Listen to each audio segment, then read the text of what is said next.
પ્રભુ મહાવીર દેવની પરંપરામાં થયેલા શાસ્ત્રકાર પરમર્ષિઓ આ શ્લોકની અંદર એક મહત્વની વાત ફરમાવતા આપણને એમ કહે છે કે ગુણ રત્નથી મંડિત એવા ગુણી પુરુષોના ગુણગાન જે વ્યક્તિ કરે છે એ વ્યક્તિ અન્ય જન્મની અંદર એ ગુણોનો માલિક બન્યા વગર રહેતો નથી.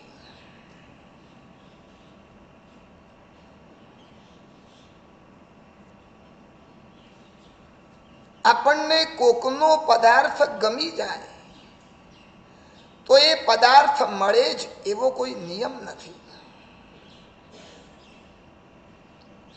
માન લો કોઈના ઘરની અંદર તમે ગયા, વેલ ફર્નિશ્ડ ફ્લેટ, સરસ મજાનું ફર્નિચર,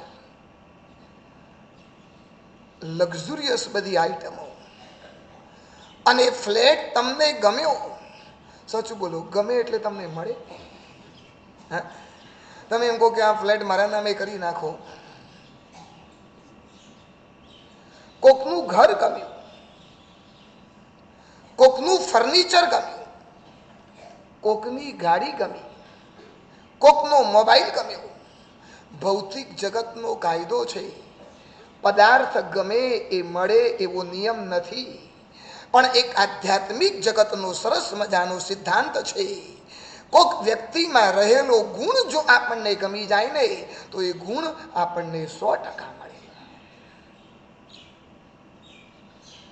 કોકનો તપનો ગુણ, કોકનો દાનનો ગુણ, કોકનો જ્ઞાનનો ગુણ, અને આપણને ગમી જાય, આપણે એની પ્રશંસા કરીએ, આપણે એના મન મૂકીને આપણે વખાણ કરીએ તો શાસ્ત્રો કે છે ગુણો ગમ્યા ને 100% તમને મળ્યા. પદાર્થ ગમે તો ના મળે. વર્ષો પહેલા એક જગ્યાએ મારું ચાતુર્માસ, ચોમાસું પૂરું થયું ને એટલે એક જણના બંગલાની અંદર મારા પગલા, અતિ ગર્ભ શ્રીમંત પરિવાર. મને કે સાહેબ આપ એકલા ના પધારતા, આ 4 મહિના જેને જેને પણ જે પણ યુવાનોએ આપની સાથે કાર્ય કર્યું છે ને, અને સમયનો જેને ભોગ આપ્યો છે ને, એ તમામ યુવાનોને મારે ભક્તિ કરવી છે. એ તમામ યુવાનોને સાથે લઈને આવજો. મેં 50 જણને પસંદ કર્યા, 50 જણને લઈને એના ઘરની અંદર પગલા. મારી તો નૌકારસી, મારી સાથે આવનારાની પણ નૌકારસી. મંગલિક સંભળાવ્યું, હું ઉપર ગયો, મારી વાપરવાની વ્યવસ્થા ઉપર, અને સિચ્યુએશન બંગલાની એવી હતી કે ઉપરથી બધું નીચેનું દેખાય. એટલે 50 યુવાનોને નૌકારસી કરવા માટે બેસાડ્યા. અતિ સંપન્ન પરિવાર, દરેકના પાટલા ઉપર ચાંદીની થાળી, ચાંદીની વાડકી, ચાંદીની સ્પૂન, આખી ચાંદીનો સેટ, અને મન મૂકીને ભક્તિ કરી. મારી નૌકારસી વહેલી પતી. મેં ઉપરથી નજર કરી, જોગાનું જોગ, મારી નજર પડવી અને બદવું. કોઈ ભક્ત કભી કમ ભક્ત બન જાતા હૈ વો પતા નહીં ચલતા. અને એક યુવકે ચાંદીની સ્પૂન સીધી પોતાના પેન્ટના જેબમાં નાખી દીધી. હશે નજર બગડી, નિયત બગડી. મેં વિચાર કર્યો, મેં તો મારે તો સાંજ સુધી રહેવાનું. આ લોકો નૌકારસી કરીને જતા રહેશે, સાંજે ઓલો ચાંદીની સ્પૂન ગણશે, એકાદ ઓછી થશે, એટલે એને આવનાર સાધર્મિકો ઉપર શંકા જશે, અને ફરીવાર પોતાના ઘરમાં સાધર્મિકોને બોલાવવાનું સાહસ નહીં કરે. અને ઓલાને બોલાવીને એમ કહું કે તે ચાંદીની સ્પૂન ચોરી છે, એમાં એના ઇજ્જતના બધાની વચ્ચે કાંકરા થાય. એટલે મારે એવું કરવાનું હતું કે સાપ ભી મરા નહીં ઓર લાઠી ભી તૂટી નહીં. મેં બધાને નૌકારસી પછી ઉપર બોલાવ્યા. મેં કીધું 4 મહિના કોઈ ચમત્કાર દેખાડ્યો નથી, આજે મારે તમને એક ચમત્કાર દેખાડવો છે. બધા સ્તબ્ધ થઈ ગયા. સાહેબ ચમત્કાર આવડે? મેં કીધું આવડે નહીં. મેં કીધું મને એક ચાંદીની સ્પૂન આપો, ચાંદીની ચમચી આપો. ઓલો યુવક મને પૂછે સાહેબ શું ચમત્કાર? મેં કીધું આપ તો ખરો, અને પોતાના ઘરની ચાંદીની ચમચી મારા હાથની અંદર આપી. મેં કીધું આ ચાંદીની ચમચી મારા તરપણીની અંદર નાખીશ અને ચમત્કાર જોજે, આ માણસના જેબમાંથી નીકળશે. આંખ બંધ કરી થોડી વાર મંત્ર બોલ્યો. મંત્ર હું આવડે, જવા દીધું, થકેલ પંચા દોડશો. મંત્ર બોલ્યો અને મેં યુવકને કીધું જો તારા જેબની અંદર આવી ગઈ, બહાર કાઢ. બધા કે સાહેબ જબરજસ્ત ચમત્કાર. સમજને વાલે સમજ ગઈ. પણ મારે એ કેવું છે, ઘણી વાર છે ને બધા નાટક કરવા પડે હો નિર્મળ. હા, જાત જાતના કરવા પડે. સાહેબ આ બધું ક્યાંથી આવડે? અહીંયા આવો ને એટલે આવડે.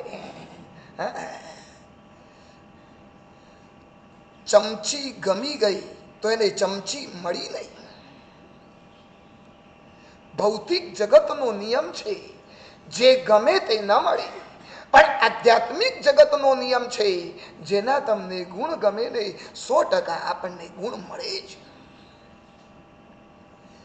કોકનો દાનનો ગુણ, કોકનો તપનો ગુણ, કોકનો જ્ઞાનનો ગુણ, કોકનો ક્ષમાનો ગુણ, કોકનો સરળતાનો ગુણ, કોકનો સંતોષનો ગુણ, કોકનો મૃદુતાનો ગુણ. આ તમને ગમી ગયો હોય ને તો એના તમે ભરપેટ વખાણ કરો તો એ ગુણ તમને આ જન્મમાં કે આવતા જન્મમાં એ ગુણોના માલિક બનાયા વગર રહેશે નહીં. મારે સૂત્ર આપું નાનકડું. દોષ ખટક્યા તો ગયા, દોષ ખટક્યા તો ગયા અને ગુણ ગમ્યા તો મળ્યા. દોષ ખટક્યા તો ગયા અને ગુણ ગમ્યા તો મળ્યા. જો આપણને આપણા પોતાના દોષ ખટકે નહીં તો 101% આપણા જીવનમાંથી દોષો રવાના થઈ જાય. વાસનાનો દોષ, ક્રોધનો દોષ, લોભનો દોષ જો આપણને અંદરથી ખટકે, ખટકે એટલે પગમાં રહેલો કાંટો કેવો ખટકે, આંખમાં ગયેલો તણખલું કેવું ખટકે, દાંતના ખૂણામાં ભરાઈ ગયેલો નાનકડો દાણો શું થાય? કંઈક નીવી કરીને ભરાઈ ગયું એટલે આમ જ્યાં સુધી નીકળે નહીં ને ત્યાં સુધી આખો દિવસ જીભ છે ને ક્યાં જશે? હા, કેમ ત્યાં જાય?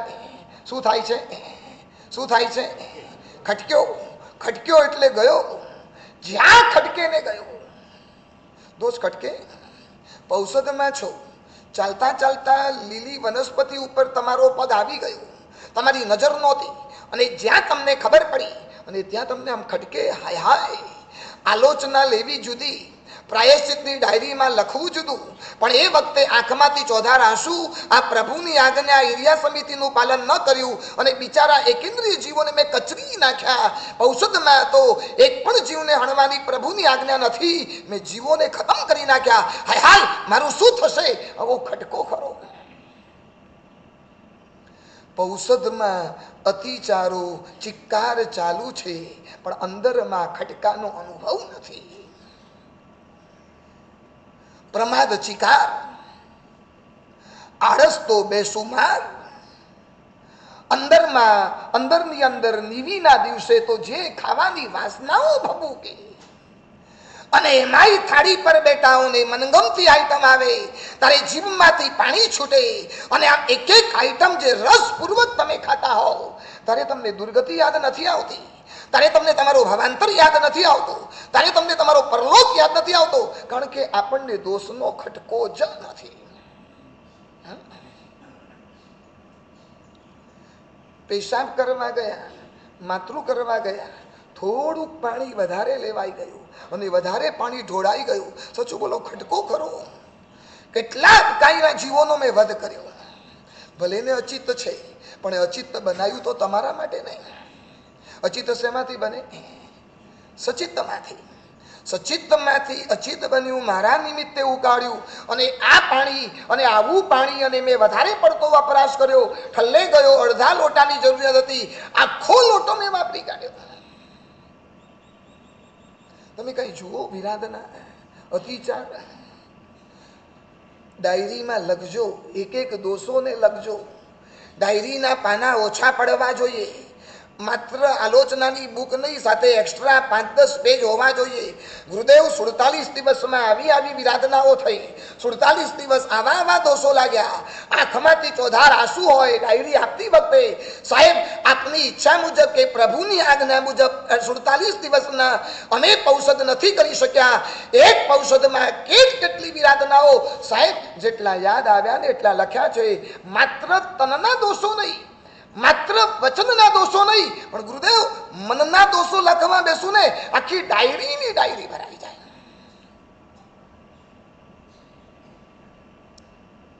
ક્યારે વિચાર્યું? મનનો કાર્ડિયોગ્રામ કાઢ્યો. કાજળથી પણ સાંભળાજી મુજ મન પરિણામ. ક્યાંક વિજાતીય ઉપર નજર પડી ગઈ તારે ચરોડાની શરમ ન નડી અને કોક રૂપાળા બેનને ટગર ટગર ટગર ટગર ટગર ટગર ગુરુદેવ આ પૌષધની અંદર જોયા છે. કોકના મહેમાન મળવા આવેલા કરે ગુરુદેવ નજર બગાડી નાખી. અને ક્યાંક આડું અવડું ગુરુદેવ મન પહોંચી ગયું. ગુરુદેવ મનના દોષો તો ડાયરીની ડાયરી ભલાઈ જાય. અને સાચું કહું, આપણે ખાલી વચનના અને કાયાના દોષોની આલોચના લઈએ છીએ, પણ મનના દોષોની આલોચના ત્યારે ગુરુ પાસે લેતા જ નથી. નેવર. મારા દાદા ગુરુદેવ પ્રેમસુરીશ્વરજી મહારાજ કહેતા હતા કે મારા 350 શિષ્યો છે, એમાંથી જો કોઈ શુદ્ધ આલોચના લેતું હોય ને તો એક જ સાધુ, એક જ. અને નામ હતું પૂજ્યપાદ કન્યાસ પ્રવર શ્રી ચંદ્રશેખર વિજયજી મહારાજ.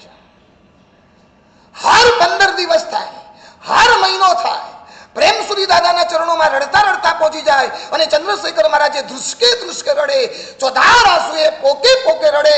પ્રભુની આજ્ઞા સામે બંધ ઉઠાવી દીધું અને આટલા અતિચારોનું સેવન જિંદગીના અંત સુધી. છેલ્લે ગચ્છાધિપતિ જયઘોષ-સુરીશ્વરજી મહારાજની પાસે પણ છે ને રડતા રડતા પોતાની આલોચનાની વાતો કરે.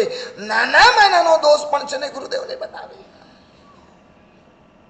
બહુ આલોચનાના કાગળિયા આપ્યા, બસ બીજા દિવસે તો શરૂઆત થઈ ગઈ. મેં જોયા ખોલીને, શું હતું? હા ના, હા ના. આ કોઈ ક્રમવાર લખવાનું છે?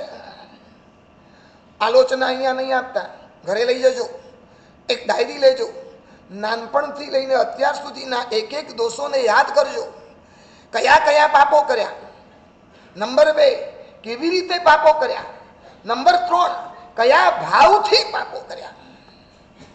કયા પાપ કર્યા, કેવી રીતે કર્યા, એનાથી તો છે ને 20% તમારી શુદ્ધિ થશે, પણ 80% તમારી શુદ્ધિ છે ને કયા ભાવથી પાપ કર્યા. મહત્વ કોનું છે? ભાવનું. કયા ભાવથી કર્યા. બસ ખાલી લખી દીધું, આટલી વાર કર્યું, આટલું કર્યું. અરે લખો અલગ ડાયરીમાં. આ તો ખાલી પોઈન્ટ છે. એ પોઈન્ટ તમારે યાદ કરીને ડાયરીમાં લખવાનું. ગુરુદેવ 10 વાર કર્યું, 20 વાર કર્યું, સામે ચડીને કર્યું, જબરદસ્તીથી કર્યું, કોકની અનુમોદના કરવા માટે કર્યું, અલગ અલગ રીતે અલગ અલગ અત્યાચારો લાગ્યા છે. અને રડતી આંખે આખી કાળી ડાયરી ગુરુદેવને સમર્પિત કરો. ગુરુદેવ આપ ગીતાર છો, મને આલોચના આપો અને મારી શુદ્ધિ કરી દો. ઘણા તો નીચે લખે, સાહેબ બેસના નહીં થાય, સાહેબ ઉપવાસ નહીં થાય, સાહેબ માળા આપજો ને. તો શું કામ અમારી જોડે આલોચના લે છે? તું જાતે જ લઈ લે ને, તું સ્વયં ગીતાર્થ છે. જો તારે આલોચના આપતા પહેલા એમ કેવું હોય ગુરુદેવ આ ના આપતા, આ ના આપતા, આ ના આપતા, તો તારી જાતે લઈ લેવાનું. ગુરુ ભગવાન પાસે જવાની જરૂર શું છે? ઘણા ઉપદાન વાળા કે સાહેબ ઔષધ કેવી રીતે કરશું? આવી જવાનું પર્યુષણના દિવસોમાં, આવા તીર્થોમાં 9 દિવસના 64 બોરી પોષદ કરી દેવાના. તમારી બધી જ ઉપદાન તપની આલોચના પરિપૂર્ણ થઈ જાય. મારી વાત એ હતી કે દોષ ખટક્યા તો ગયા. એમાંથી રોજ ડાયરી વાંચનારા કેટલા? રોજ આલોચનાની બુક 2, 4, 5, 10, 15, બસ 550 આરાધકોમાંથી 50 જણા જ ડાયરી વાંચે. મતલબ દોષનો ખટકો જ નથી ને. કયા કયા દોષ લાગે છે જાણવું જ નથી ને. દોષ લાગ્યા છે તો ડાયરીની અંદર તમારે નોંધ કરવી જ નથી ને. બસ ખાલી ઉપદાન કર્યા, નિધિઓ કરી લીધી, પ્રભાવના લઈ લીધી, બધાએ વાહ કરી દીધી, તપ ધર્મનો જય જયકાર, તપસ્વીનો જય જયકાર. અને આવા ઉપદાનો આપણને તારશે, આવા ઉપદાન આપણા ભવ ભ્રમણને અટકાવશે, આવા ઉપદાનો આપણને સંસારમાંથી ઉગારશે નેવર. હવે એક વાર નહીં 25 વાર ઉપદાન કરશો ને ઠેકાણું નહીં પડે. દોષ ખટક્યા તો ગયા, નંબર 2 ગુણ ગમ્યા તો મળ્યા. આમાં બોલો, નિવી મંડપમાંથી બહાર નીકળી નિવીમાં કોઈક ભાવતી આઈટમ આવે તો વખાણ કરો કે ના કરો? સાવ સાચું બોલજો, કરો કે ના કરો? કરો ને. નિવી મંડપમાંથી બહાર નીકળી સારી આઈટમના જો તમે વખાણ કરો છો તો જીન શાસનમાં ક્યાંય પણ સારું બને છે તો એના વખાણ તમે કેમ નથી કરતા? ભાઈ અમારા ભાગ્યશાળી આજે 31મો ઉપવાસ. નાના નાના બાળકો સવારે 5 વાગે ઉઠે, મોટી ઉંમરના ભાગ્યશાળીઓ પણ ઉભા ઉભા કમાસના આપે, ક્યાંય પણ સારું બને. ચેતન જ્ઞાન અજવાળીએ સજ્જાઈમાં ઉપાધ્યાય યશોવિજયજી મહારાજ લખે છે, અન્યમાં પણ દયાદિક ગુણો જેહ જીન વચન અનુસાર રે તાસ અનુમોદના કીજીએ સમકિત બીજ નિર્ધાર રે. આ નાનકડી સજ્જાઈ ગોખવા જેવી છે. કેટલી ગાતાની છે ખબર છે? કોઈને આવડે છે? હા, ભાઈઓને તો હા, કેડી કાકાને આવડે. હા, 19 ગાથા છે ને, 29 ગાથા છે, આવડતી નથી. કાકા ગોખી લો ને. હા, કોઈ બહેનોમાં આવડે? શું વાત કરો છો? ઇજ્જતના ખાકરા કાઢો. એકે ને નહીં. હા, એક બેન છે બસ. હા, 2 જણા, 2 એટલે કઈ બહુ કહેવાય? હા, એકડે એક બગડે 2 થાય એટલે બગડે. એકવાર ગોખી લેજો. ઘરે ગયા પછી એકવાર એનો સ્વાધ્યાય કરજો. વારંવાર વાગોડવા જેવું છે.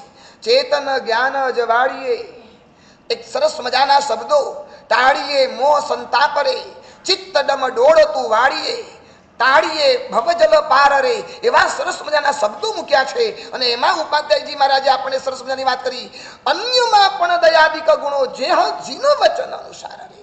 અન્ય એટલે જૈન નહીં, જૈનથી અન્ય એટલે જૈનેતર. અને એમાં પણ માર્ગાનુસારી કોક ગુણ દેખાય ને તો એની અનુમોદના કરજો. સમકિત બીજ નિર્ધાર રે. એ સંકિતનું કારણ છે.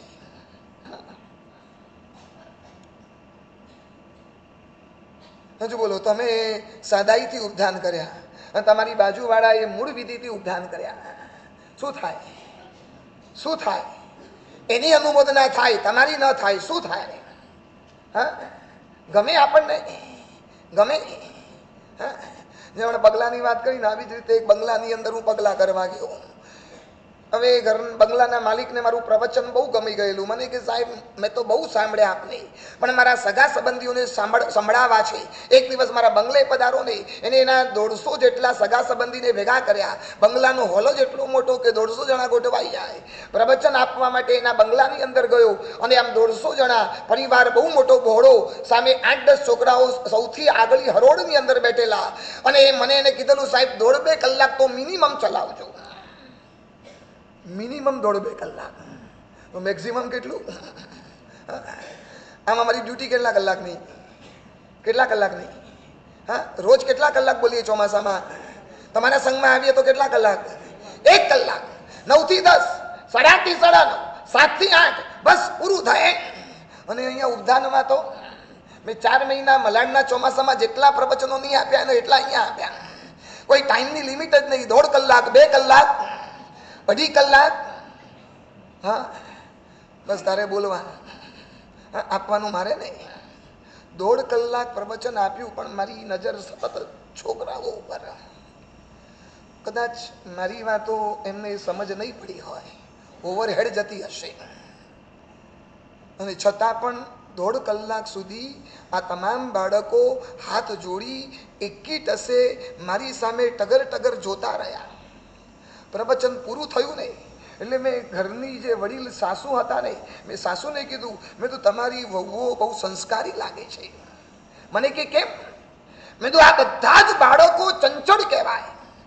આ 1 કલાક સીધા બેસી ન શકે, છતાં દોડ 2 કલાક સુધી એકી પલાઠીએ હાથ જોડી અને આમ આંખનું મટકું માર્યા વગર મારી સામે જોયા કરે. કદાચ મારું પ્રવચન એમને સમજમાં નહીં આવ્યું હોય અને છતાં પણ આ ચંચળતા છોડી ખરેખર તમારી વહુઓએ તમારા બાળકોને બહુ સંસ્કારો આપ્યા.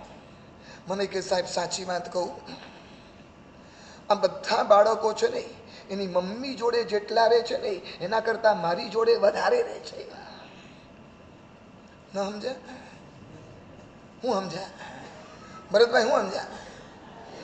इन पर इनकी मम्मियों का प्रभाव नहीं है, इन पर जो प्रभाव दिखाई पड़ता है ना वो सारा प्रभाव किनका है? मेरा है, बहुओं का नहीं है. ઠીક છે, હવે કોકના ઘરની અંદર દખલબાજી કરવી બહુ સારું ના કહેવાય. મારે ઉપર નૌકારસી કરવાની હતી, નૌકારસી કરીને નીચે ઉતર્યો. મેં કીધું આજે થોડું સાસુને છેડીએ, મજા આવે. હવે ઘરમાં જઈએ તો ચાન્સ મળે ને. મેં કીધું બેન, તમારી વહુઓની હાથની રસોઈ એટલે આમ તો અમારે વાપર્યા પછી ક્યારે વખાણ પણ ના કરાય અને વખોડાય પણ નહીં. અમને અંગાર અને ધૂમ નામનો દોષ લાગે. અમારા માટે માંડલીના, ગોચરીની માંડલીના 5 દોષ મૂક્યા છે કે વાપરતા વાપરતા સાધુએ આ 5 દોષનું સેવન નહીં કરવાનું, વાપરતા વાપરતા વખાણ પણ નહીં કરવાના અને ગોચરી બરોબર ન હોય તો વખોડવાના પણ નહીં. અંગાર અને ધૂમ નામનો દોષ લાગે. પણ મારે આજે જોવું હતું એટલે મેં બેનને સામે ચડીને કીધું, મને બેન, શું તમારા વહુના હાથની રસોઈ? મગ તો આજ સુધીમાં બહુ ખાધા, પણ આજે તમારા વહુના જે હાથે બનાવેલા મગ હતા એટલા ટેસ્ટી હતા. મને કે સાહેબ, એ વહુના હાથની કમાલ નથી, અમારા ઘરમાં જે બાદશાહના મસાલા આવે છે ને એની કમાલ છે. મેં કીધું આખી દુનિયાના વખાણ કરશે પણ વહુના તો વખાણ નહીં જ કરે. સાસુઓ સાવધાન, ઘરે જઈને વહુના પગે પડજો. આ તું હતી તો મારા ઉદ્ધાન થયા, આ તે મારા દીકરાને, મારા પરિવારને, મારા પતિને તે સાચવી લીધો એટલે એટલે સાચવી લીધા ને માટે હું 35 દિવસ કે 47 દિવસ રહી શકી. આ ઉદ્યાનમાંથી બહાર નીકળો ને તમને વહુ મળે, તમારો દીકરો મળે, તમારો ભાઈ મળે, તમારા પિતાજી મળે. શરમ રાખ્યા વગર સૌથી પહેલા પગમાં પડી જજો. પ્રભુનો ઉપકાર તો છે, ગુરુદેવની કમાલ તો છે, પણ સૌથી વધુ ઉપકાર તો આ પરિવારનો છે. તમે જો અમને રાજી ખુશીથી મોકલ્યા ન હોત, બધી અગવડતા તમે જો સાચવી ચલાવી લીધી ન હોત ને તો અમે ઉદ્યાનમાં જઈ ન શકત. જેટલી સાસુઓ છે એને કોનો ઉપકાર માનવાનો? બોલો તો ખરા. પેટમાં દુખે નહીં, વહુના વખાણ નહીં જ કરો. ઘરે જઈને કરજો અને મારું નામ આપજો કે કુલબોધી મહારાજે કીધેલું. મને આશીર્વાદ તો મળશે કે વહુ સુધરીને તો, સાસુ સુધરીને તો આવ્યા. અને જેટલી વહુઓ નીચે બેઠી છે બધા કોના વખાણ કરવાના? બોલો ને બાપા. હા, તમારી સાસુ અહીં બેઠી હશે તો હમણાં ઊભી થશે. દોષ ખટક્યા તો ગયા અને ગુણ ગમ્યા તો મળ્યા. ગુરુદેવના ગુણોની વાત કરવી છે. કેટલી પ્રદક્ષિણા આપવી છે? 3 પ્રદક્ષિણા. દુનિયાને જે અપાય, જગતને અપાય એને દક્ષિણા કહેવાય અને જગતપતિને જે અપાય એને શું કહેવાય? પ્રદક્ષિણા કહેવાય. કોઈ આપણી પાસે લેવા આવે ને દક્ષિણા કહેવાય. દક્ષિણા. વાળા વેઇટરો, ઘાટીઓ, રસોઈયાઓ એને પગાર તો આપણે પૂરો આપશું, છતાંય કહેશે આ 550ની અમે આટલી સેવા કરી, અમને શું આપો? દક્ષિણા તો આપો, અમને કંઈક ને કંઈક એક્સ્ટ્રા ગિફ્ટ તો આપો. આ ગિફ્ટને દક્ષિણા કહેવાય. જગતને અપાય એ દક્ષિણા છે અને જગતપતિને અપાય તે આપણે ગુણોની પ્રદક્ષિણા આપીએ છીએ અને અલગ અલગ એંગલથી ગુરુદેવને જોઈએ છીએ. નંબર 1, પહેલી પ્રદક્ષિણામાં આપણે 3 ગુણ જોયેલા. નંબર 1, ગુરુદેવ કેવા હતા? વિદ્યા મૂર્તિ હતા. નંબર 2, ગુરુદેવ કેવા હતા? વિનય મૂર્તિ હતા. અને નંબર 3, ગુરુદેવ કેવા હતા? વિરાગ મૂર્તિ હતા. બીજી પ્રદક્ષિણા આપશું. નંબર 1, ગુરુદેવ કેવા હતા? નિર્મળ મૂર્તિ હતા. નિર્મળ. નિર્મળ એટલે મનોજભાઈ હા, ક્લીન, નેટ ઇન ક્લીન. હા, ગુરુદેવની પ્રવૃત્તિ તો નિર્મળ હતી જ,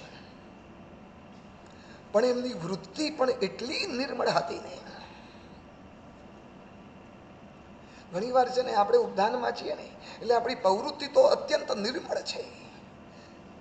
પ્રવૃત્તિ કેવી છે? એક પણ આડી અવડી પ્રવૃત્તિ કરી, કોઈ સામધ્ય પ્રવૃત્તિ કરી. રોજ સવારે આપણે પોષો ઉચ્ચન બોલીએ ને, કરેમી બનતે સામાયમ સબ્વમ સાવજ્યમ જોગમ પચ્ચખામી. નિર્મળ પ્રવૃત્તિ.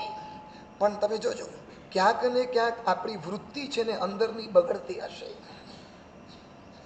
પ્રવૃત્તિ બહારની છે અને વૃત્તિ છે ને અંદરની છે. પ્રવૃત્તિ કર્મનો બંધ કરાવે અને વૃત્તિ છે ને કર્મનો અનુબંધ કરાવે. કદાચ તત્વજ્ઞાન ભણ્યા હશો તો ખબર હશે, કર્મોની દુનિયામાં બંધ કરતા પણ છે ને અનુબંધ વધુ ખતરનાક છે. શુભ કર્મનો અનુબંધ સારો, પણ અશુભ કર્મનો અનુબંધ મારી નાખે. બંધ થોડા સમય માટે હોય, અનુબંધ એટલે પરંપરા ચાલે. પ્રવૃત્તિ આપણને બહુ બહુ તો સદગતિ આપે, પણ પરમ ગતિ આપવાની તાકાત તો છે ને વૃત્તિમાં છે. તમે આવા ઉદ્ધાન કરશો, નવાણું કરશો, તપ કરશો, આ પ્રવૃત્તિ છે, એનાથી તમને સ્વર્ગ મળશે, પણ મોક્ષ નહીં મળે. મોક્ષ તો તમારી વૃત્તિ બદલાશે ને તો તમને મોક્ષ મળશે. અને એકદમ ઊંચી ભાષામાં કહું તો પ્રવૃત્તિ એ વ્યવહાર છે અને વૃત્તિ એ આપણો નિશ્ચય છે. બે પ્રકારના આવે ને, એક વ્યવહાર નહીં અને બીજો નિશ્ચય નહીં. એટલે ઉપાધ્યાયજી મહારાજે કીધું ને, બંને જોઈએ. નિશ્ચય દ્રષ્ટિ હૃદય ધરીજી, પાડે જે વ્યવહાર ભવ સમુદ્ર તે પામસેજી. નિશ્ચય દ્રષ્ટિ દિલમાં હોય અને વ્યવહારનું પાલન થતું જાય. પ્રવૃત્તિ એ વ્યવહાર. તમે પૂંજી પ્રમારજીને નીચે બેસો છો, આ વ્યવહાર થયો, પણ એ પૂંજવાની પાછળનું તમારું ગોલ કયું છે, તમારું રીઝન કયું છે, એ છે ને તમારો નિશ્ચય થયો. વ્યવહાર બરોબર પણ નિશ્ચય કરો. ગુરુદેવની પ્રવૃત્તિ તો ટોપ કક્ષાની હતી, પણ વૃત્તિ તો છે ને એથી પણ ટોપ કક્ષાની હતી. સાઉથ મહારાષ્ટ્રના સંઘોની ગુરુદેવને ત્યાં પધારવાની વારંવાર વિનંતી. ગુરુદેવ, આપનો આટલો મોડો સમુદાય કોલ્હાપુર, સોલાપુર, નિપાણી, સાંગલી આ એરિયામાં વર્ષો વીત્યા, કોઈ પ્રભાવક સૂર્યપુંગવના પગલા નથી થયા અને જૈનો મુરઝાય છે. આ વિશાળ સમુદાય સાથે પધારો. નવસારી તપોવનની અંજન સલાકા પ્રતિષ્ઠા પરિપૂર્ણ થઈ. આખા સમુદાયની ના ગુરુદેવ, હવે આપની ઉંમર થઈ, કાલે શું થશે ખબર નથી. આખો સમુદાય આપ અહીંયા મૂકી માત્ર 50-60 સાધુઓ સાથે સાઉથમાં વિચરશો, આપ એ બાજુ દૂર દૂરના પ્રદેશમાં જશો, અમારું શું? પણ ગુરુદેવે પડકાર ભર્યો નિર્ણય લીધો, નહીં, દક્ષિણ મહારાષ્ટ્રની આટલી બધી વિનંતી છે, હું જવાનો. અને કોલ્હાપુર ચાતુર્માસનો જ્યારે નિર્ણય ડિક્લેર થયો, તમે માનશો, તપોવનની અંદર કોલ્હાપુરથી 500 શ્રાવક શ્રાવિકાઓ જઈ બોલાવવા માટે આવેલા, મન મૂકીને નાચ્યા. અને કોલ્હાપુરમાં જ્યારે ચાતુર્માસનો પ્રવેશ થયો ને, ત્યારે ત્યાંના ભાવિકોની જે લાગણી, જે ઉમંગ, જે ઉત્સાહ, ઠેર ઠેર જ્યાં પણ જૈનોના ઘર આવે ને ત્યાં શ્રાવિકાઓ શું કરે? ઘઉંલી કરે. શેની કરે? ચોખાની, ચાવલની. પણ માનશો, મેં નજરો નજર જોયેલું છે, ઠેર ઠેર સોનાની ગૌલીથી ગુરુદેવને નવાજવામાં આવ્યા. વર્ષો વીત્યા. આવા પ્રભાવક સૂર્યપુંગવ વિશાળ સમુદાય સાથે અમે લગભગ 150 સાધુ સાધ્વી, આખું કોલ્હાપુર હિલોડે ચડ્યું. અને મેં સામયું નજરો નજર જોયું છે. આવું પ્રભાવક સામયું મેં જિંદગીમાં જોયું નથી.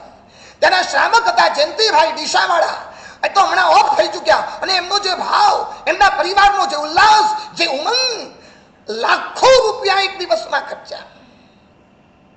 અને એ વખતે ગુરુદેવ કોક શિષ્યનો હાથ પકડીને ચાલતા હતા.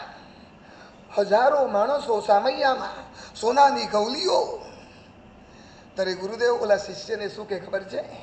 જો આનંદગંજી મહારાજે ઋષભદેવ ભગવાનના સ્તવનમાં પહેલી લાઈન મૂકીને, અને ખબર છે એમાં શું કીધું? ઋષભ જીનેશ્વર પ્રીતમ ઓર ન ચાહુ રે. જો આ પંક્તિનો અર્થ શું થાય? ઓલો કે શિષ્ય ગુરુદેવ આ જુઓ તો ખરા, સોનાની ગૌલી આપના માટે મૂકી છે. સંગ સોનાની ગૌલીથી સામૈયા કરે, અને ગુરુદેવના હૈયાની અંદર આદિનાથના સામૈયા ચાલતા હતા. મારા જેવાનો તો થાય, ઓહ મારું સામૈયું આવું ભવ્ય થયું, હું વોટ્સઅપ પર ફોટો મોકલાવી દઉં. મારા સામૈયામાં સોનાની ગૌલીઓ થઈ. પણ ગુરુદેવને એની સાથે કોઈ લેવા દેવા નહીં, કારણ કે પ્રવૃત્તિ સારી હતી, પણ સાથે સાથે શું સારું હતું? વૃત્તિ સારી હતી. ઉપદાનમાં બેઠા છીએ, આપણી પ્રવૃત્તિ સારી કે વૃત્તિ સારી? હા, વ્યવહારથી કહેવાય પ્રવૃત્તિ તો સારી, પણ અંદરની વૃત્તિ કેવી? અને તમને ખબર છે ઘણી વખત એવું થાય, પ્રવૃત્તિ એક સરખી હોય, પણ અંદરની વૃત્તિ છે ને દરેકની અલગ અલગ હોય. બને કે ના બને? હા, બધા કમાસના એક સાથે આપે, ઊભા થઈને આપે, પ્રવૃત્તિ એક સરખી. પણ એક જણને એમ થાય કે ઉપર બેઠેલા સિદ્ધ પરમાત્મા જોઈ રહ્યા છે, અને સિદ્ધ પરમાત્માની નજરની અંદર છે ને મારે ખરાબ નથી બનવું, માટે મારે ઊભા ઊભા કમાસ નાખવા છે. અને બીજાને એમ થાય પાઠ ઉપર બેઠેલા ગુરુ ભગવાન જોઈ રહ્યા છે, અને એમની નજર જો પડીને કદાચ મારી પર નજર પડશે ને હું બેઠા બેઠા આપીશ તો મને ટોકશે, મારું નામ જાહેરમાં બોલશે, માટે લાવું ઊભા આપો. હા, ક્યાં ફરક પડ્યો? પ્રવૃત્તિમાં કે વૃત્તિમાં? ફરક ક્યાં પડ્યો? વૃત્તિમાં ફરક પડ્યો. સુરતથી બસની અંદર બે બહેનો ગોઠવાઈ ગઈ. બંનેને મુંબઈ આવવું હતું. એકબીજાને સથવારો મળી ગયો. બંને સુરતથી નીકળ્યા. બંનેને ક્યાં જવું હતું? મુંબઈમાં. સીટ ઉપર ગોઠવાઈ ગયા. બસ સ્ટાર્ટ થઈ. બંનેની પીઠ સુરત તરફ, બંનેનું મોઢું મુંબઈ તરફ. એક જ સીટમાં બેઠેલા, એક જ બસમાં ગોઠવાયેલા, બંને એક જ સરખા કપડા પહેરેલા, પ્રવૃત્તિ એક સરખી હતી, પણ એક બેનના મનની અંદર આનંદ સમાતો નહોતો. ક્યારે મુંબઈ જવું, ક્યારે મુંબઈ પહોંચું, ક્યારે મારા ઘરે જવું. આમ બેન નાસ્તા હતા, જલ્દી બસ મુંબઈ પહોંચે તો સારું. અને બીજીને એમ થતું હતું આ મુંબઈ ના આવે તો સારું, આ બસ બગડી જાય તો સારું, આ 2-4 કલાક જરાક લેટ જવું તો સારું. પ્રવૃત્તિ એક સરખી, પણ બંનેના મનની અંદર ગડમથલ અલગ અલગ હતી. એકને હતું જલ્દી મુંબઈ આવે, જલ્દી મુંબઈ આવે, જલ્દી મુંબઈ આવે. બીજીને હતું મુંબઈ ના આવે તો સારું. પ્રવૃત્તિ એક સરખી, વૃત્તિમાં ફરક. કેમ? તમને ખબર છે ક્યાં ફરક હતો? કારણ કે એક બેનને આનંદ એટલા માટે નહોતો સમાતો કારણ કે એનું પિયર મુંબઈમાં હતું, અને બીજીનું, હા ભાઈ તમને જલ્દી ખબર પડે. હા, પ્રવૃત્તિ એક સરખી, પણ ફરક ક્યાં પડ્યો? હા, ક્યાં પડ્યો? વૃત્તિમાં પડ્યો. બિલાડી પોતાના બચ્ચાને મોઢામાં લે, અને ઉંદરને પણ મોઢામાં લે, પણ પ્રવૃત્તિ એક સરખી, પણ વૃત્તિમાં ફરક કરો. શું ફરક? એકમાં બચાવવાનો ભાવ છે અને બીજામાં મારવાનો ભાવ છે. ઘણી વાર છે ને આપણું આચરણ એક સરખું હોય, પણ આશય છે ને આપણો જુદો જુદો હોય. મારી નાખે હો, આચરણ એક સરખું, પણ અંદરનો આશય આપણને ખતમ કરી નાખે. એક જણ કે બસ હું તો છે ને રોજ ઉકાળેલું જ પાણી પીવું. મને મલાડમાં એક કાકા મળેલા, મને કે સાહેબ જિંદગીભરના પચકાણ ઉકાળેલું પાણી. બધું કાકા કઈ કારણ? સાહેબ અત્યારનું પાણી એટલું બગડી ગયેલું આવે, BMC નું, મ્યુનિસિપાલિટીનું સાવ ગંદુ પાણી બોઇલ કરીને પીએ ને ગુરુદેવ તો આપણને વાંધો ના આવે. બીજા કાકા મળ્યા, મને કે સાહેબ હું ઉકાળેલું પાણી. કેમ? સાહેબ પ્રભુએ કીધું છે આમાં અબકાઈના જીવો છે, એક બુંદની અંદર અસંખ્ય જીવો છે. સાહેબ કાચું પાણીનું એક ટીપું પીવું ને તારે અબકાઈના અસંખ્ય જીવોને ચાવવા માટે મારા દાંત તૈયાર નથી હોતા. સાહેબ આટલી વિરાધના મારાથી ના થાય. સાહેબ ઉકાળેલું પાણી પીવું. ફરક સમજ્યા બેમાં? હા, પ્રવૃત્તિ એક સરખી પણ ક્યાં ફરક હતો? હા, આચરણ એક સરખું, ફરક ક્યાં હતો? આશયમાં. વ્યવહાર એક સરખો પણ ફરક ક્યાં હતો? નિશ્ચયમાં. નિશ્ચય આખો બદલાઈ ગયેલો.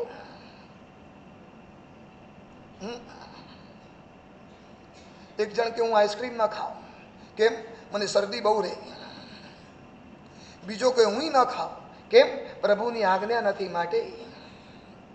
એક જણ કે શંખેશ્વર દાદા જબરા પ્રભાવશાળી, એમની યાત્રા કરવા માટે પૂનમ ના ગયો ને આવ્યો ને, અને એ જ વખતે મારું વર્ષોથી સલવાઈ ગયેલું પેમેન્ટ છે ને સીધું આવી ગયું. બીજો કે અરે દાદા તો એવા પ્રભાવશાળી યાત્રા કરવા ગયો ને, વળતા વળતા છે ને દીક્ષાનો ભાવ થઈ ગયો. એક જણ કે આ મારા સાહેબનો વાસક્ષેપ બહુ ચમત્કારી હો, એમનો વાસક્ષેપ નંખાવીને જઈએ ને આપણા બધા કામ છે ને 100% સક્સેસ જાય. બીજો કે આ મારા સાહેબ બહુ ચમત્કારી, કેમ? એમનો વાસક્ષેપ નંખાવીએ ને આપણને વૈરાગ્ય થયા વગર રહે જ નહીં. શિયાળાના દિવસો, ચા બનાવેલી, ઢાંકણું ખુલ્લું રહી ગયેલું, પતિએ બૂમ પાડી, આ બંધ કરી દો ને, ઠંડીના દિવસો છે, નવકારસીનું પચકાણની વાર છે, ચા ઠંડી થઈ જશે. અને એ બૂમ પાડે, ઢાંકે એ પહેલા પત્નીએ ઊભા થઈને ઢાંકણું ઢાંકી દીધું. ઓલા પતિએ પૂછ્યું કેમ? ઠંડી થાય માટે નહીં, આકાશમાં ઉડતા નાના નાના ત્રસ જીવો આ અંદરમાં ચાની તપેલીના કૂવામાં પડીને મરી ન જાય ને માટે ઢાંકણું ઢાંક્યું. ઢાંકવાની પ્રવૃત્તિ છે, ફરક ક્યાં પડ્યો? બોલો ને. હા, ક્યાં પડ્યો? આચરણમાં કે આશયમાં? શું ભાવ કયો? એક બેન મને કે સાહેબ હું તો કાયમ સાડી જ પહેરું, ક્યારે ડ્રેસ પહેરું જ નહીં. કેમ? મને કે સાહેબ સાડીમાં મારો લુક બહુ સારો લાગે, હું વિદ્યા બાલન જેવી લાગુ. ઓહો. અને બીજી કે હું સાડી પહેરું એટલા માટે આપણા આર્યાવર્તનો આર્ય દેશનો આ વેશ છે, આ આપણી સંસ્કૃતિની પરંપરા છે, અને એ પરંપરા છે ને મને જાળવવી બહુ ગમે માટે પહેરું. શું પહેરવાના માળના દિવસે? હા, આજ બધું ચાલે ને મનમાં. પ્રવૃત્તિ ખમાસના નહીં અને વૃત્તિ છે નહીં. ગુરુદેવ નિર્મળ મૂર્તિ હતા, પ્રવૃત્તિ તો ટોપ કક્ષાની, પણ વૃત્તિ એથી ચડ્યા હતી. મારી દીક્ષા થઈ ને અમલનગરમાં, અરે એક જ માંડવે, એક નહીં, બે નહીં, 3 નહીં, કેટલી દીક્ષા હતી ખબર? 26 દીક્ષા. વર્ષોના ઇતિહાસ પછી તો સામૂહિક દીક્ષાઓ ઘણી થઈ, પણ વર્ષોના ઇતિહાસ પછી આ એક જ માંડવે 26 દીક્ષા. અમલનેર આખા ગામની આબાદી ગણો ને 50,000, નાનકડું ગામડું, આપણા 80 જ ઘર જૈનોના, નાનકડું ગામડું, ટોટલ 50,000ની વસ્તી, આખા ગામની ગણતરી કરો. અને અમારી દીક્ષા ઉપર 12 ગામથી એટલું જ માણસ બીજું 50,000 આવ્યું. 50,000 પ્લસ 50,000 કેટલું થયું?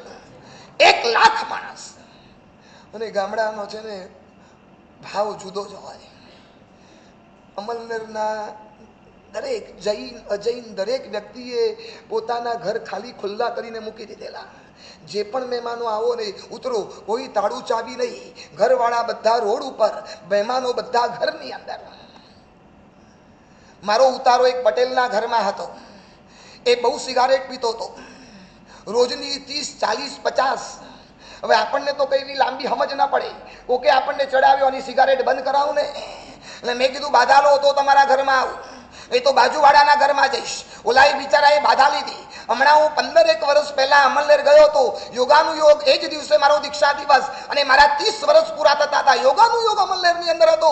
ઓલો સિગારેટ વાળો દાદા મને મળવા માટે આવ્યા. મને કે મારે ત્યાં તમે ખબર છે 30 વર્ષ પહેલા ઉતરેલા, તમે સિગારેટ બંધ કરાવેલી? મેં કીધું હા કાકા. મેં કીધું મને કે સાહેબ એ દિવસને આજની ઘડી આજ સુધી સિગારેટ પીધી નથી.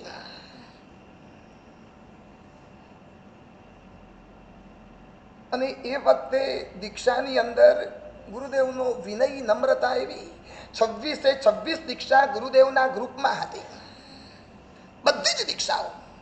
એ વખતે અમારો સમુદાય એક રામચંદ્ર સુરી મહારાજને અમારો સમુદાય એક અને સમુદાયના વડીલ તરીકે રામચંદ્ર સુરી મહારાજને ગુરુદેવે આમંત્રણ આપીને બોલાવ્યા. બધી જ દીક્ષાની જવાબદારી, વ્યવસ્થા, માર્ગદર્શન બધું જ ગુરુદેવનું.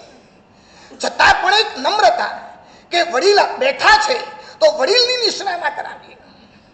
અને એવો જબરજસ્ત માહોલ. પણ નામ નહીં દઉં, પ્રવચનમાં ત્યાં આગળ ખડતર ગચ્છની વસ્તી ઘણી. ખડતર ગચ્છના સાધ્વીજી ભગવંતો પણ ઉપસ્થિત હતા. ખંભે ખંભા મિલાવીને તપાગચ્છ અને ખડતર ગચ્છના બંને સંઘો કામ કરે. રામચંદ્ર સુરી મહારાજને આ ન ગમ્યું. આટલી બધી બોલબાલા, આટલી બધી વાવા અને પ્રવચનમાં ગતકડું મૂક્યું. ખડતર ગચ્છમાં એવો રિવાજ છે કે સાધુ ભગવંત ન હોય તો સાધ્વીજી ભગવંત પણ શ્રાવકોની હાજરીમાં પ્રવચન આપે. આ એમની વર્ષોની પરંપરા. આપણા તપાગચ્છમાં પરંપરા નથી.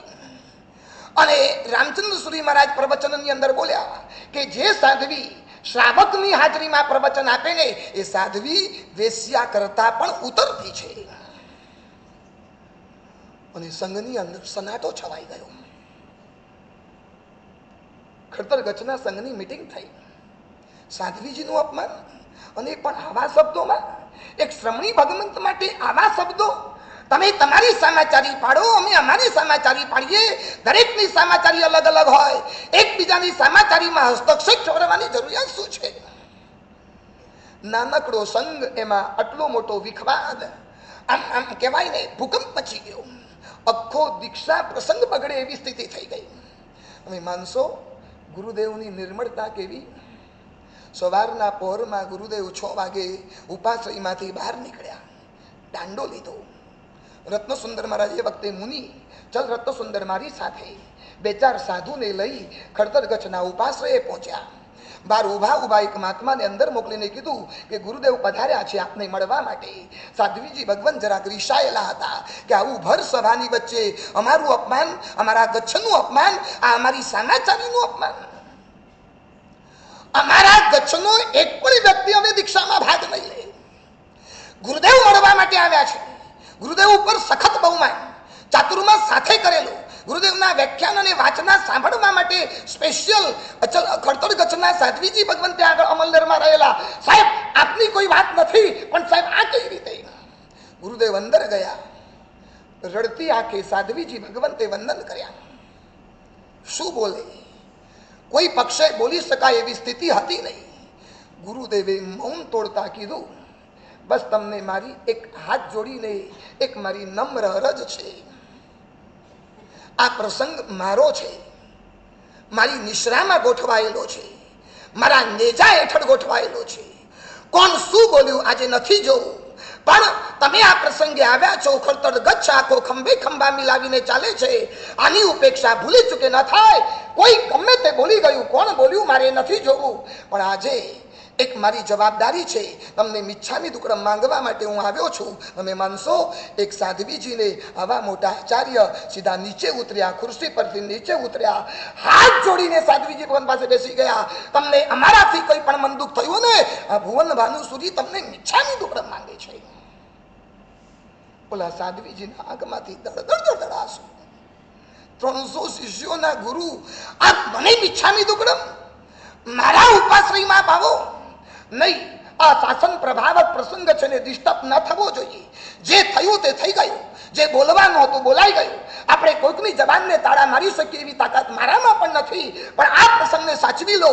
ત્યારે ઓલા સાધ્વીજી ભગવાન કે ગુરુદેવ આપની સામે નજર કરી અને અમે છે ને આ દીક્ષામાં ખંભે ખંભા મિલાવીને મળી જશું. એકમાત્ર આપનો પ્રસંગ છે, એના માટે અમારે એકતાને તોડવી નથી. રત્નસુંદર સુરી મહારાજ જ્યારે અમને વાચનામાં પ્રસંગ કે ને ચોધાર આંસુએ રડીએ. મને કે કુલબોધી મહારાજ નજરો નજર જોયેલો આ પ્રસંગ, અને એમાં જે ગુરુદેવની નિર્મળતા દેખાય, જે એમની વૃત્તિની નિર્મળતા. નિર્મળ મૂર્તિ હતા. નંબર 2, બીજા નંબરે નિર્ભય મૂર્તિ હતા. નિર્મળ તો હતા, પણ શું હતા? નિર્ભય. નિર્ભય એટલે નિડરતા. અમે વર્ષો પૂર્વે બેંગ્લોરમાં ચાતુર્માસ, ત્યારે તો મારી ઉંમર 16 વર્ષની હશે, ત્યાં પહોંચ્યા ને કોલ્હાપુર ચોમાસું કરીને બેંગ્લોર ગયા અને બેંગ્લોરમાં પહોંચ્યાને સમાચાર મળ્યા કે બેંગ્લોરની અંદર અલ કબીર જેવું એક નવું આધુનિક કતલખાનું ખોલી રહ્યું છે. ગુરુદેવે બેંગ્લોરના સંઘોની મિટિંગ કરી. સંઘોના આગેવાનો નમાલા ન પાણ્યા, સાહેબ સત્તા આગળ આપણું નહીં ચાલે, આ સરકાર આ ગવર્મેન્ટ ધાર્યું છે કરીને જ રહેશે, આપણે અહીંથી ખસેડશું તો અહીંયા જશે, ત્યાંથી ખસેડશું તો અહીંયા જશે, પણ આ બેંગ્લોર સિટીની વચ્ચે આવું મોટું આધુનિક કતલખાનું થશે, હજારો લાખો લોકો શાકાહારી મટીને માંસાહારી બનશે, નોનવેજ ખાશે, અને આપણી વચ્ચે આવડું મોટું ગવર્મેન્ટને જ્યાં જવું હોય ત્યાં જાય, બેંગ્લોરમાં તો નહીં. હું આવ્યો છું શા માટે? હિન્દુ સંતોને ભેગા કર્યા, મોટા મોટા મોરચાઓ કાઢ્યા, ગુરુદેવે જોરશોરથી પ્રવચનો કર્યા, સંઘોના આગેવાનોની અંદર પ્રાણ પૂર્યા, મળદાઓને જાગતા કર્યા, અને જે શબ્દો હું આ ઘટનાનો સાક્ષી છું, જે નિર્ભયતાથી, જે નિડરતાથી ગુરુદેવે સામનો કર્યો ને, 6 મહિને પરિણામ આવ્યું.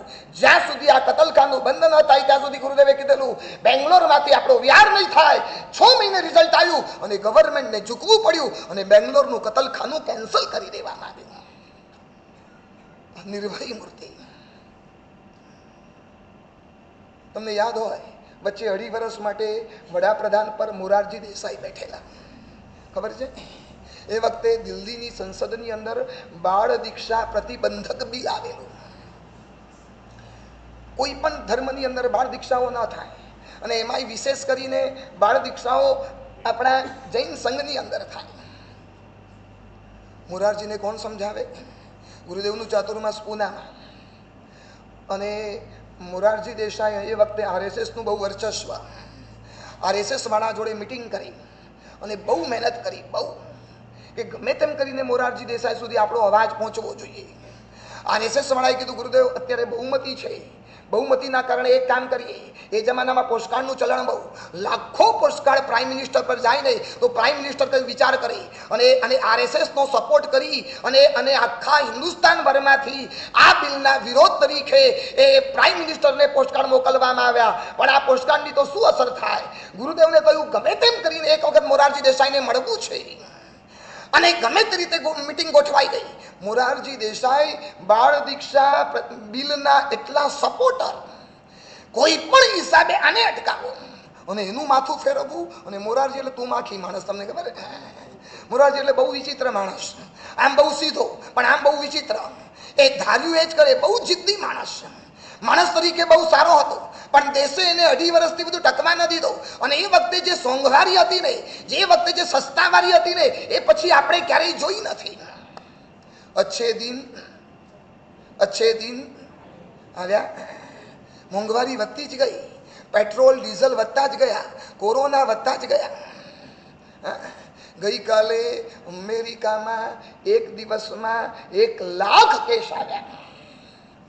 ઇન્ડિયામાં નહીં હો, અહીંયા વધી રહ્યું છે. લોકડાઉનના ભણકારા વાગે છે. ગભરાશો નહીં, તમારી માળ તો કરશું જો રંગે ચંગે, ચિંતા ના કરતા. આ તમે થોડા ન્યૂઝ આપું ને, બહારવાળા ખોટે ખોટા ન્યૂઝ આપે તો સાચા ન્યૂઝ તમને આપી દઉં ને. 1100 કેસ, 11,000 કેસ મુંબઈમાં આવ્યા ગઈકાલે.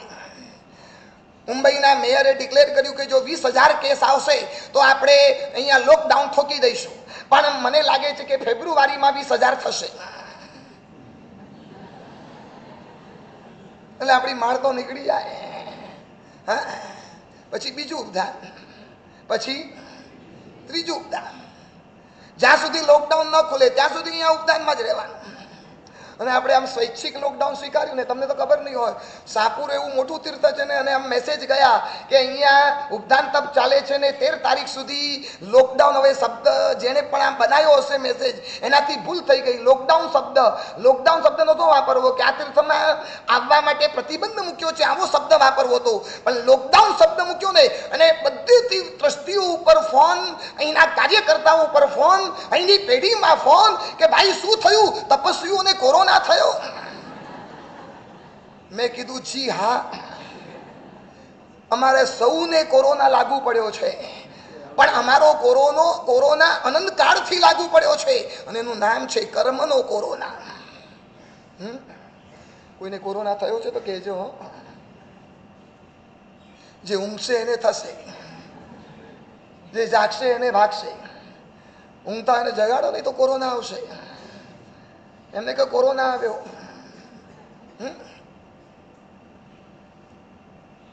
તકલીફ છે. પછી આપણું જોઈને જ્યાં જ્યાં ઉપધાન ચાલુ હતા ને ત્યાં બધે લોકડાઉન મૂકી દેવામાં આવ્યો. ભાઈ શાહપુરમાં બંધ કર્યું તો આપણે બંધ કરો. મને ખબર હતી નેગેટિવ ઇમેજ થોડી જવાની, લોકોને એમ જ થશે કે કંઈક ગડબડ થઈ હશે, દાળમાં કંઈક. પણ અહીં તો બધું ધોળું જ છે ભાઈ. સવારના પોરમાં જુઓ, બધા ધોળી સાલ ઓળે છે, કોઈ કાળી સાલ ઓળતા જ નથી. પણ જે માનવું એ માને. આપણે આપણી સેફટી માટે લોકડાઉન કર્યું છે. ગઈકાલે કેવી શાંતિ રહી, બધા અમને વંદન કરવા આવ્યા હો. ઘણા ચહેરા એવા હતા કે આખા ઉપધાનમાં નહોતા આવ્યા, પણ ગઈકાલે કોઈ મળવા ના આવ્યું માટે અમારી જોડે આવ્યા. અને આ રવિવારે જોજો બધા અમારી જોડે જ બેસવાના. પછી કે સાહેબ વ્યાખ્યાન રાખો ને, સાહેબ વ્યાખ્યાન રાખો ને. કેમ આજે કોઈ આવવાનું નથી? શું વાત કરતો હતો? મોરારજી દેસાઈની વાત હતી. એકવાર મોરારજીનું જીવન ચરિત્ર ઉઠાવીને વાંચો ને, એ કેટલા વર્ષ જીવ્યા તમને ખબર છે? 100 વર્ષ. અને 100 વર્ષનું આયુષ્યનું કામ તમને ખબર છે? એ શિવાંબુ રોજ પીતા હતા. શિવાંબુ એટલે પોતાનું સ્વમૂત્ર. સવારે ઉઠી એમને પત્રકારોએ પૂછ્યું, 100 વર્ષની ઉંમરે પણ મોરારજી દેસાઈ, લાલ લાલ ટામેટા જેવા ચહેરો, હાઈટ તમે જુઓ. અને મોરારજીની ખુમારી એટલે મોદીમાં આવી ખુમારી ના મળે. મોરારજી ઝૂકે નહીં, અને એવી ખુમારી. અને એ મોરારજી જ્યારે આમ આવ્યા ને, આમ મોરારજી, અને 10 મિનિટ માટે ગુરુદેવે એમને બોલાવ્યા પૂનાની અંદર દીક્ષા પ્રતિબંધક બિલ માટે, અને બેઠા. મહારાજ 10 મિનિટના કા ટાઈમ હે મેરે પાસ, ઓર જ્યાદા નહીં. આમ એક મોરારજી પર ગુજરાતી, ગુરુદેવ ગુજરાતી. મોરારજી તમે જે ગુજરાતના છો એ જ ગુજરાતના અમે છીએ. હું તો હતો નહીં એ વખતે, પિક્ચરમાં તો વર્ષો પહેલાની વાત. પણ અમારા મહાત્માઓ જે મિટિંગમાં બેઠેલા ને, અમારા ભદ્રગુપ્ત વિજયજી મહારાજ હતા, નામ સાંભળ્યું હોય તો. એ અમને કહેતા હતા, અને ગુરુદેવ જે અસ્ખલિત ધારાએ મોરારજી દેસાઈની આગળ જે બોલે 10 મિનિટ થઈ, બોલે અટક્યા. મોરારજી દેસાઈ તમારો ટાઈમ પૂરો થયો, તમે બોલો, વાંધો નથી. અને ગુરુદેવ 45 મિનિટ બોલ્યા. એક ઝાટકે એવું બોલ્યા નહીં. ત્યારે મોરારજી દેસાઈએ કીધું, તમે ચિંતા ન કરતા, આવતીકાલે અમારી દિલ્હીમાં સંસદ છે, આ દીક્ષાના બિલ ઉપર અમારી વિચારણા થવાની છે, તમને જે જોઈએ ને રિઝલ્ટ મળી જશે. અત્યારે કશું કહેતો નથી. અને બીજા દિવસે પેપરોના મુખ્ય ફ્રન્ટ પેજ ઉપર આવ્યું, ન્યૂઝ ઉપર આવ્યું, આખું ને આખું બાલ દીક્ષા પ્રતિબંધક બિલ ઉડી ગયું. મોરારજી દેસાઈએ ચર્ચા જ ન કરવા દીધી, વગર ચર્ચાએ બિલ પસાર કરીને આખું ને આખું ઉડાવી દીધું. નિર્ભય મૂર્તિ, નિર્મળ મૂર્તિ. નંબર 3, નિસ્પૃહ મૂર્તિ. નિસ્પૃહ મૂર્તિ, કોઈ જાતની સ્પૃહા નહીં. બરોડાની અંદર ગુરુદેવ પધાર્યા. ગુરુદેવને સાંભળવા માટે હજારો બરોડાવાસીઓ ભેગા થયા. ત્યારે ઉપર અન્ય સમુદાયના એક સ્થિરવાસ રહેલા વૃદ્ધ મુનિ હતા. વૃદ્ધ મુનિએ રડતા રડતા ગુરુદેવને કીધું, ગુરુદેવ મારો કોઈ સથવારો નથી, એકલા રહેવું પડે છે. આ વડોદરાનો સંઘ જોઈએ તેવી મારી શુશ્રૂષા કરતો નથી, મારું વ્યાવચ કરતો નથી, મારું ધ્યાન રાખતો નથી. આ કંઈક વ્યવસ્થા કરાવીને જાઓ. અને ગુરુદેવે એ વડોદરાની સ્થિરતાની અંદર સંઘને, આ વૃદ્ધ મુનિ માટે એવી પ્રેરણા કરી, એવી ભલામણ કરી, આખો સંઘ જાગતો થઈ ગયો. અને વૃદ્ધ મુનિની સેવાની અંદર રચોપચો રહ્યો. અને 15મા દિવસે જ્યારે ગુરુદેવનો વિહાર હતો ને, ત્યારે ઓલા વૃદ્ધ સાધુ મૂકવા માટે આવ્યા. આંખમાંથી ચોદાર આંસુ, હું તમારો શિષ્ય નથી, અન્ય સમુદાયનો છું. છતાં પણ વડોદરાના સંઘને આપે પ્રેરણા કરી અને મારી બધી જ વ્યવસ્થા તમે ગોઠવી દીધી. ગુરુદેવ, જિંદગીમાં ક્યારે આપનો ઉપકાર નહીં ભૂલું. નિષ્પૃહ મૂર્તિ. આગળ વધીએ, ત્રીજી પ્રદક્ષિણા આપીએ. હા, ત્રીજા નંબરે, ત્રીજી પ્રદક્ષિણામાં પહેલા નંબરે સ્નેહ મૂર્તિ. સ્નેહ મૂર્તિ. સ્નેહ મૂર્તિ એટલે પ્રેમાળ. ગુરુદેવની કડકાઈનો અનુભવ કર્યો છે ને, સાથે સ્નેહનો પણ અનુભવ કર્યો છે. સ્નેહ મૂર્તિ. બીજા નંબરે સંયમ મૂર્તિ. સંયમ પણ ગુરુદેવનું એવું નિરતિચાર હતું ને, મેં તમને કીધું હતું ને, સવારે દેરાસર જાય, ચશ્મા પહેરવા હોય ત્યારે આમ ચશ્મા બંધ હોય, ખોલવા માટે પેલા મુપત્તિથી પૂંજે અને પછી ચશ્માની દાંડી ખોલે અને અહીંયા પૂંજી અને પછી છે ને દાંડી કાન ઉપર ચડાવે. નાનકડો પણ જીવ જંતુ મરી ના જાય. પૂંજવું પ્રમારજવું તો પ્રાણ હતો. જરા તમે પૂંજવા પ્રમારજામાં આડા આડા બન્યા ને, ગુરુદેવ તરત કહેતા હતા, કેમ ઓઘો માત્ર ખાવા માટે લીધો છે, ગોચરી મોરવા માટે લીધો છે. વ્યાખ્યાન આપતા આપતા ઘણી વખત છે ને મુપત્તિથી પૂંજે. અમે પૂછીએ કેમ, તો કે ત્યાં ખણ જ આવે, સીધું ખણવા માટે જઈએ. નાનકડો કોઈ મચ્છર જેવો જીવ બેઠો હોય અને સીધી તરાક મારીએ ને તો ઓલાને બચવાનો ચાન્સ ન રહે, વિરાધના થાય. એટલે પહેલા છે ને પૂંજી લેવાનું, એટલે એને ઉડવાનો ચાન્સ રહે અને પછી હાથ મૂકીએ ને તો એ જીવની વિરાધના ના થાય. હવે તો કેટલા પ્રસંગો તમને કહું, નાના નાના નાના પ્રસંગો. સોમી ઓળીનું કલકત્તાની અંદર પારણું, અમદાવાદથી કલકત્તા 6 મહિનાનો વિહાર, અને એમાં જયપુરથી આગળ જાઓ અને દિલ્હી સુધી એક પણ જૈનોના ઘર નહીં. સોમી ઓળી ચાલે, સાથે અન્ય સાધુઓ માટે રસોડાની વ્યવસ્થા, ગાડી હતી. પણ ગુરુદેવે એ 6 મહિનાના વિહારમાં એ રસોડાનું એક નમક પણ લીધું નથી. અજૈનોના ઘરોની અંદર જે પણ રોટલા મળે, સૂકા રોટલા અને પાણીથી પોતાનું આંબેલ કરી દે, પણ આધા કર્મીનો એક દાણો નહીં લેવાનો. નીવી આખી તમારા માટે બને ને, વિરાધના તમને ના લાગે? લાગે કે ના લાગે? સંયમ મૂર્તિ. અને ત્રીજી પ્રદક્ષિણાનો છેલ્લો ગુણ સમર્પણ મૂર્તિ. 9 ગુણ યાદ રહ્યા? Number 1, number 1, number 2, number 3, number 4, number 5, number 6, number 7, number 8, number 9 સમર્પણ મૂર્તિ. ગુરુદેવ જ્યારે આમ દેરાસરમાં ભક્તિનો મુજરો જ્યારે માંડે ને ત્યારે નજરો નજર જોયા છે. આમ પ્રભુની આગળ જે સ્તવનની કડીઓ બોલે ને, એમાં સિમંદર સ્વામી ભગવાનનું સ્તવન, સાહેબ સી સિમંદર સાહિબા, સાહેબ તુમે પ્રભુ દેવાધિદેવ, સાહેબ તુમે સિમંદર સાહિબા, સાહેબ તુમે દેવાધિદેવ, સાહેબ હું તુમ પગની મોજડી, સાહેબ હું તુમ દાસનો દાસ. અને એ વખતે ગુરુદેવ જે લડી લડીને બોલે ને, સાહેબ હું તુમ પગની મોજડી, સાહેબ હું તુમ દાસનો દાસ. 350 શિષ્યોના ગુરુદેવ અને દેરાસરમાં મુજરા લઈ અને પરમાત્માની આગળ દાસના દાસ, એક પગની મોજડી બનવાની જે ભૂમિકા હતી ને, કમાલ કમાલની ભૂમિકા, સમર્પણની ભૂમિકા. છેલ્લે એક પ્રસંગ કહી અને પ્રવચન મૂકું. મારું દીક્ષા પછીનું અમલદાર દીક્ષા થઈ, પહેલું ચાતુર્માસ માલેગાંવ થયું. શેષકાળમાં માલેગાંવ એટલે ખબર, નાસિકની બાજુમાં, આજે અડધું પાકિસ્તાન કહેવાય. ત્યાં મિયાઓ બહુ, જ્યાં જાઓ ત્યાં મિયા મળે. અમલદાર દીક્ષા પછી અમારે કોઈ કારણસર મુંબઈ આવવાનું થયું. પાછા મુંબઈથી રિટર્ન માલેગાંવ. અને આખો દીક્ષા પછીનો અમારો આખો ચોમાસા સુધીનો શેષ કાળ લગભગ વિહારોમાં ગયો. 9 વર્ષની ઉંમર, વિહારોની કોઈ પ્રેક્ટિસ નહીં. હું દીક્ષા પહેલાં કોઈ મુમુક્ષુની નેટ પ્રેક્ટિસ તરીકે ક્યારે રહ્યો નહોતો. મન થયું નહીં, ઓઘો ગુરુદેવે આપી દીધો. કોઈ વિહારની પ્રેક્ટિસ હતી નહીં. નાની ઉંમર, વિહારો, અને એ વિહારોમાં કોઈ ખાસ ભણવાનું થયું નહીં. માલેગાંવનું ચોમાસું થયું તો ગુરુદેવે મને બોલાવીને કીધું, જો કુલબોધી અહીંયા ચોમાસું અને એમાં યોગાનું યુગ આ વખતે અધિક મહિનો છે, એટલે 4 મહિનાને બદલે કેટલા મહિના મળ્યા? 5 મહિનાનું આટલું મોટું ચોમાસું, રોજ 5 ગાથા કર્યા વગર તને નવકારસી નહીં મળે. જ્યાં સુધી મારી દીક્ષા નથી થઈ નહીં ત્યાં સુધી બધા જ સાધુઓ એકાસના કરતા હતા, બધા જ. ગુરુદેવની નિશ્રામાં 30-40 જેટલા હતા અને નવકારસી હતી જ નહીં, સાંજની ગોચરી હતી જ નહીં. પણ મારી ઉંમર નાની, સૌથી પહેલો બાલમુનિ તરીકેનો પ્રવેશ, એટલે એવી કડકાઈ તો ન રખાય ને સ્વાધ્યાયમાં કડકા રખાય, પણ ખાવા પીવામાં એટલે સૌથી પહેલી બેસનાની શરૂઆત, ઓપનિંગ બેસ્ટમેન હું. પછી તો લાઈન લાગી મારી પાછળ, પછી તો મારી ટીમ વધતી જ ગઈ.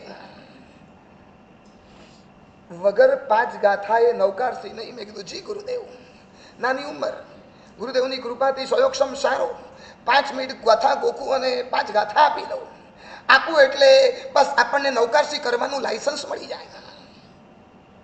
રોજનો ક્રમ. એક દિવસ ખબર નહીં, મૂળ નહીં, ગાથા ના કરી. આવા મોટા સમુદાયના માલિકે મારું એટલું ઝીણું ઝીણું થોડું ધ્યાન રાખે. મેં ગાથા હમણાવી કે ના હમણાવી. મેં તો બેસતું કરી લીધું. વ્યાખ્યાનનો સમય થયો, 9 વાગ્યા. અંતર શ્રાવક ગુરુદેવને બોલાવા આવ્યા. ગુરુદેવ પધારો ને નીચે પ્રવચનનો ટાઈમ થયો. કપડો ઓળ્યો, ગુરુદેવ નીચે ઉતર્યા. મને થયું હાસ, હવે આજે કોઈ પૂછનારું નહીં.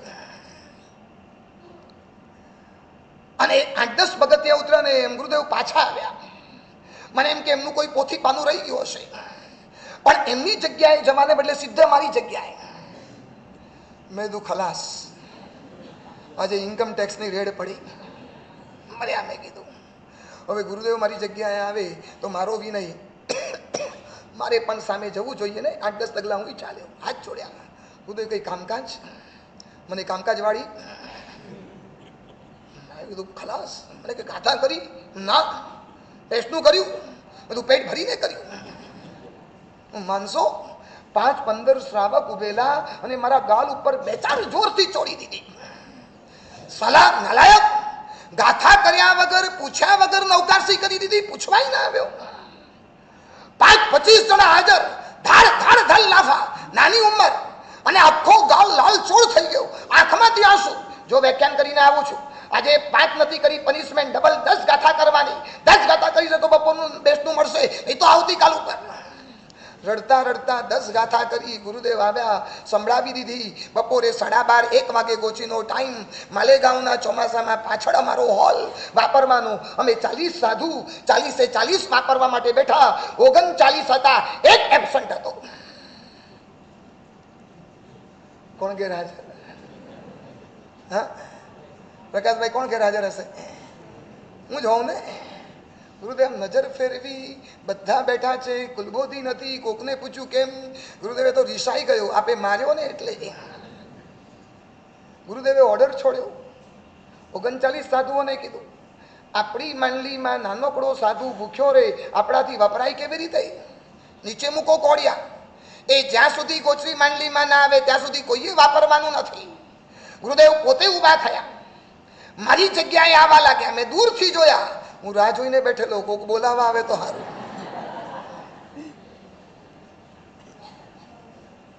મારી જગ્યાએ બેઠા. રિસાયેલો ચહેરો તો હતો જ. પીઠ ઉપર હાથ પંપાડ્યો. જો તને લાફો નહીં ગમ્યો હોય. લાફો ગમ્યો, પણ બધાની વચ્ચે માર્યો ને એ ન ગમ્યો. મને મારવું તું તો રૂમમાં લઈ જઈને મારવું તું ને. આ 25 શ્રાવકની વચ્ચે મારા ઇજ્જતના ધજાગરા કર્યા. હવે એ વખતે મારી ઇજ્જત તો કઈ હતી પણ નહીં.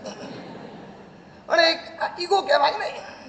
મારવો તો બધાની વચ્ચે શું કામ? રૂમમાં લઈ જઈને મારવો તો ને. આ બધાની વચ્ચે.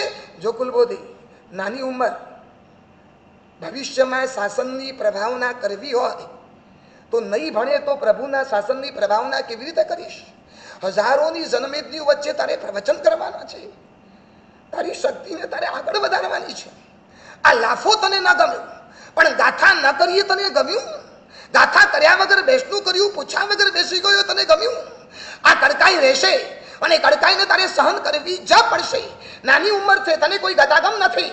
ભવિષ્યમાં શાસન પ્રભાવક ના મને દર્શન થાય તારી અંદર, અને આ જો કડકાઈ નહીં કરું ને તો આગળ વધી નહીં શકે. ચાલ ઊભો થા. હાથ પકડીને લઈ ગયા માંડલીમાં, મને બાજુમાં બેસાડ્યો. માંડલીમાં ક્યાંકથી લાડવો આવ્યો હશે. લાડવો હજુ આફ્ટર શોક ચાલુ હતા, હજુ ડુસકાઓ ચાલુ હતા, અને લાડવો પોતાના હાથે લઈ મારા મોઢામાં મૂક્યો. મને થયું સવારે જે હાથે લાફો માર્યો એ જ હાથે આજે લાડવો મળ્યો. અને મને મનમાં એમ થયું, જો આવો લાડવો મળતો હોય ને તો રોજ લાફો ખાવા તૈયાર છું. હું માલેગાંવમાં વર્ષો પહેલા ગયેલો. મેં 800ની સભાની વચ્ચે આખી સભાને રડતા રડતા મેં આ પ્રસંગ કીધેલો. મેં તો આ માલેગાંવનો ઉપાસ રહી તો મને જિંદગી ભર યાદ રહેશે. આ લાફાએ તો મારી આખી જિંદગી બદલી નાખી. આ ગુરુદેવના અનુશાસને તો મને ક્યાંથી ક્યાં મૂકી દીધો. જો એ દિવસોમાં ગુરુદેવે લાલ લડાવ્યા હોત ને, જો ગુરુદેવે પ્રેમથી પંપાડ્યો હોત ને, ગાતા કરવી હોય તો કર, ન કરવી તો ન કર, બેટા આરામ કર, અને જો આવી રીતે ગુરુદેવ સાચવ્યો હોત ને તો આજે આ ભૂમિકા સુધી ન પહોંચ્યો હોત. અને એ લાફો, એ કડકાઈ, એ અનુશાસન જિંદગી ભર માટે યાદ રહી ગયું. લાફો મેં ખાધો, તમારા આંખમાં આંસુ આવે. મૂકીએ प्रवचन, और प्रदक्षिणा परिपूर्ण करिए. ये गुरु का दर है, यहाँ मनमानी नहीं चलती. ये गुरु का दर है, यहाँ मनमानी नहीं चलती. ये बात भी सही है, यहाँ कोई परेशानी नहीं होती. एक गुरु का दर है, यहाँ मनमानी नहीं चलती. ये बात भी सही है, यहाँ कोई परेशानी नहीं होती. कुछ बात तो होगी मेरे इस गुरु में, कुछ बात तो होगी मेरे इस गुरु में, वरना यूं ही दुनिया उनकी दीवानी नहीं होती, वरना यूं ही दुनिया उनकी दीवानी नहीं होती. सरस मजानी बात. ओके हिंदी भाषीए गुरुदेव माटे बहु सरस मजाना शब्दों लख्या. चिमन भाई के लाल को देखो, चिमन भाई के लाल ने देखो कर दिया कमाल. चिमन भाई एमना पिताનું નામ, ભૂરીબેન એમની માતાનું નામ. चिमन भाई के लाल ने कर दिया कमाल, करनी से अपनी निभाया शासन के ये भाल, करनी से अपना निभाया ये शासन के ये भाल. बुरी बाई को कुक को दिया नया उजाला, भानु बनकर भुवन में प्रगटाई साधना की दीपमाला. भानु बनकर भुवन में प्रगटाई साधना की दीपमाला. गुरुदेव ने कहिए अपनी पासे तो गुणों गोडाउन હતું, आ तो शोरूम बताया. मात्र एकाद अंश उत्तम ना गुण गावता गुण आवे निज अंग. वीर विजयजी महाराज के छे आवा एकाद गुणोनी जो गुरुदेव स्पर्श ना थई जाए ने तो जीवन में बेड़ो पार थया वगर रहे नहीं. शुभ वीर विजयजी महाराजे सरस मजाना शब्दों लख्या छे. बालपणे बतलाव्यो. शुभ पोताना गुरु माटे शब्द लख्या, शुभ वीर विजय नहीं. એટલા અદ્ભુત મજાના શબ્દો લખ્યા છે ને, અને આ શબ્દોએ એટલી કમાલ કરી દીધી. 9 વર્ષે ચારિત્ર લીધું પણ ક્યારેય નથી માની યાદ આવી, નથી પિતાની યાદ આવી, નથી પરિવારની યાદ આવી. અને એટલું સ્નેહ, એટલો પ્રેમ, એટલો વાત્સલ્ય દરેક મહાત્માઓ ઉપર. અને માત્ર ને માત્ર આ તો ઠીક તમને માત્ર ગોડાઉન બતાવ્યું, એમના શાસન પ્રભાવક કાર્યોની હારમાળા બતાવું નહીં, એમની જો પ્રભાવકતા બતાવું નહીં તમે એમને અંદાજ નહીં આવે કે 82, 84 વર્ષની આટલી વયની અંદર એક વ્યક્તિ આટલા બધા કામ કરી શકે, તપ પણ કરી શકે, પ્રવચનો પણ આપી શકે, શિબિરો પણ કરી શકે, મંદિરો માટે, દેરાસરો માટે શિલ્પનું માર્ગદર્શન પણ આપી શકે, કોઈ મુમુક્ષુની કુંડલી પણ જોઈ શકે, ચિત્રકામ કરવું હોય તો એ પણ કરી શકે, અને સંઘના અનેકવિધ કાર્યો અને એને પણ સંભાળી શકે. એક 84 વર્ષની ઉંમરમાં કયા કયા કયા એવા એમના વિઝનો રહેલા હશે. અને એટલું સરસ મજાનું જીવન ગુરુદેવનું અદ્ભુત કક્ષાનું. અને બધા જ ક્ષેત્રમાં આધ્યાત્મિક જગતનું કોઈ પણ ક્ષેત્ર લાવો જે ક્ષેત્રમાં ગુરુદેવ હાઈટ ઉપર ન પહોંચ્યા હોય. શિષ્ય પરિવાર વિશાળ, પ્રવચનની જબરજસ્ત ક્ષમતા,